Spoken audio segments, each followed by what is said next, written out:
Habang papalapit ng palapit ang pagsalubong sa bagong taon, patuloy ding nadadagdagan ng bilang ng mga nabibiktima ng paputok. Batay sa datos ng Department of Health as of December 27, pumalo na sa 101 ang mga nabiktima ng paputok, kung saan 32 na bagong kaso ang nadagdag ngayong araw.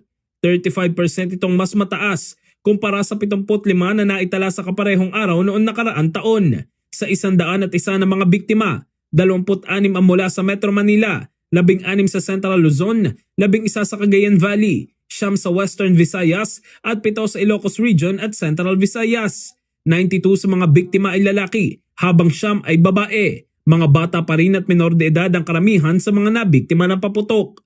79% sa mga kaso ay dulot ng ilegal na paputok tulad ng Boga, 5-star at Piccolo, habang 64% ng kaso ay aktibong gumagamit ng paputok. Patuloy naman ang paalala ng DOH sa publiko na wag nang gumamit ng mga paputok at sa halip ay gumamit na lamang ng mga alternatibong pampaingay gaya ng turotot o musika. In the heart of changing lives, ito si Brigada Jigo Custodio ng 105.1 Brigada News of Manila, The Music News Authority.